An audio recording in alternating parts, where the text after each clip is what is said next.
Yang terhormat dan amat terpelajar Dr. Hajah Ummul Baroroh MAG Penguji. Yang terhormat dan amat terpelajar Dr. Haji Muhammad Sultan MAG Penguji.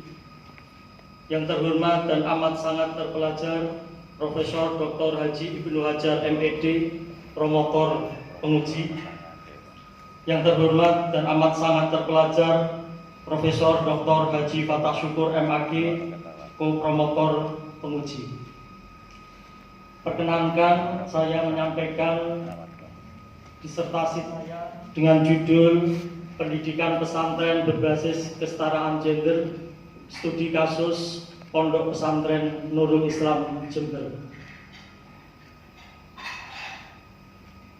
Kesetaraan gender adalah isu global yang menarik perhatian banyak kalangan, tidak hanya akademisi tetapi juga di banyak negara. Persoalan ini menjadi menarik karena berkaitan dengan persoalan kemanusiaan yang berkaitan dengan kesetaraan dan keadilan relasi antara laki-laki dan perempuan.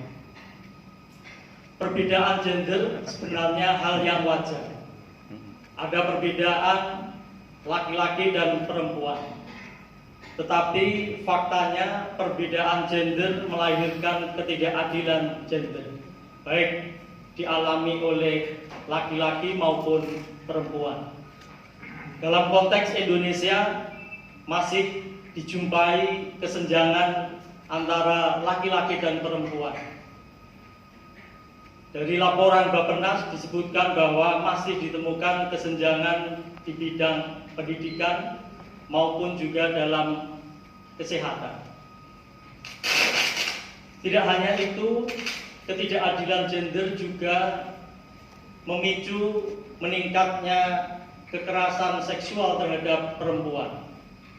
Laporan Komnas Perempuan menyebutkan ada peningkatan yang signifikan sekitar 80% dalam kurun waktu 12 tahun terjadi kekerasan seksual terhadap perempuan.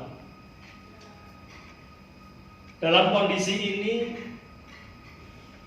ada sejumlah penelitian yang menyebut bahwa pesantren dianggap ikut andil dalam melanggengkan ketidakadilan gender.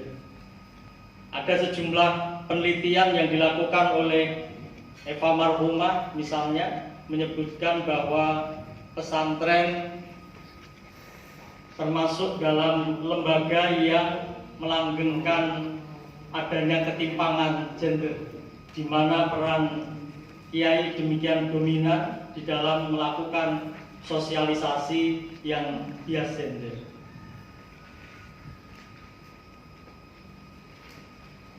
Nah, dalam perkembangannya ada juga sejumlah pesantren yang membuka diri terhadap wacana gender dan berupaya untuk melakukan pengarus utamaan gender. Diinisiasi oleh P3M, ada sejumlah pesantren yang kemudian melakukan pengarus utamaan gender. Pesantren sendiri sebenarnya atau sesungguhnya memiliki posisi yang sangat strategis di dalam pengarus utamaan gender. Dalam studi ini saya mengambil kasus pesantren Nuris Jember. Ada pertimbangan yang saya gunakan di dalam pemilihan pesantren Nuris Jember ini. Yang pertama bahwa pesantren Nuris ini adalah salah satu pesantren yang mengembangkan pengarus utamaan gender. Yang kedua, pesantren ini memiliki visi yang ingin mewujudkan santri berkeadilan gender. Visi itu kemudian dijabarkan dalam bentuk pengembangan pendidikan berkesetaraan gender. Kemudian pesantren ini sangat menarik untuk dikaji karena pengasuh pesantren banyak menghasilkan kitab dan juga buku ajar yang menggunakan perspektif kesetaraan gender. Ada satu pertanyaan utama dalam disertasi saya. Yang pertama adalah bagaimana penanaman nilai kesetaraan gender di pesantren Nuris. Dari pertanyaan utama ini kemudian ada 4 yang ingin dikaji tentang bagaimana kesetaraan gender dalam pandangan pengasuh pesantren, bagaimana strategi dan metode yang digunakan, bagaimana proses penanaman nilai, dan juga bagaimana implikasinya. Metode penelitian yang digunakan menggunakan kualitatif dengan desain studi kasus, teknik pengumpulan data menggunakan purposive sampling, dengan pengumpulan data menggunakan observasi, wawancara mendalam, dan dokumentasi. Analisis dilakukan melalui reduksi data, display data, dan conclusion. Hasil temuan disertasi ini, yang pertama bahwa pesantren Nuris menerapkan pendekatan value inculcation dalam sosialisasi kesetaraan gender.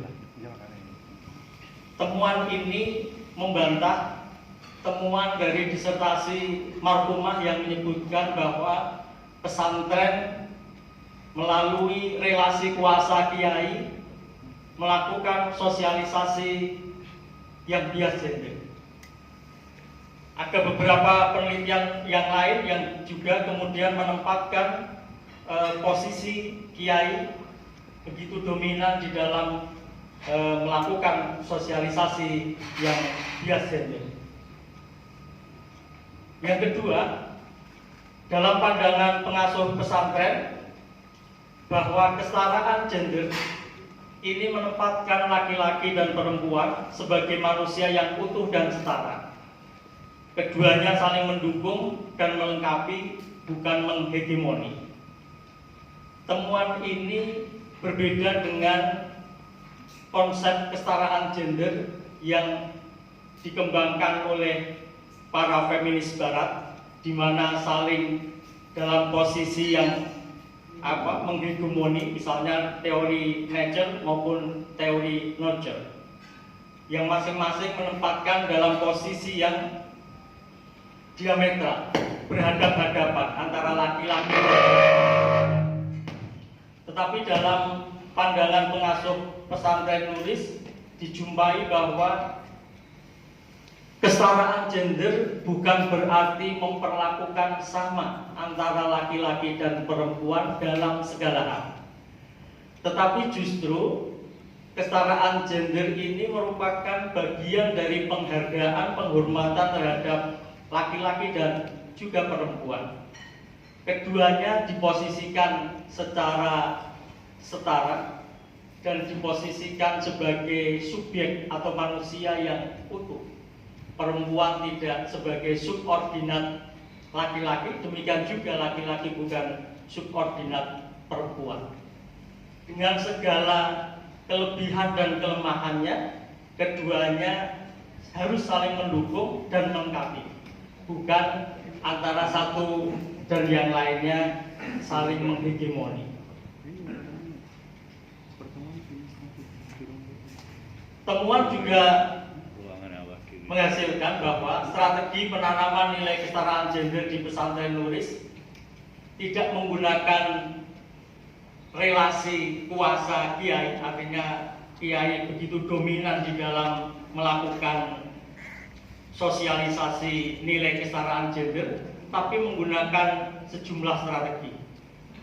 Yang pertama, penanaman nilai kesetaraan gender dilakukan melalui proses pembelajaran, baik dalam pembelajaran di pendidikan formal maupun dalam pendidikan kepesantrenan. Dalam proses pembelajaran itu ada integrasi materi-materi yang bermuatan kesetaraan gender di dalam proses pembelajaran. Demikian juga ditemukan metode-metode pembelajaran yang meskipun netral gender, tetapi itu didesain untuk menempatkan laki-laki dan santri putra dan santri putri itu dalam kondisi yang setara. Kemudian yang kedua adalah pelibatan pengasuh pesantren, termasuk juga ustadzah. Nah, posisi pengasuh dan ustadzah ini sangat penting di dalam proses penanaman nilai kesetaraan gender, karena pengasuh pesantren, ustadz dan ustadzah ini memungkinkan bagi mereka untuk menerapkan desain kurikulum yang diberikan muatan nilai-nilai kesetaraan gender. Termasuk juga yang ketiga adalah penyusunan kitab buku ajar yang responsif gender. Ada kitab fikih namanya fikih tradisionalis, kemudian ada sarah Aqidatul Awam. Kedua kitab itu disusun dengan menggunakan muatan nilai-nilai kesetaraan gender.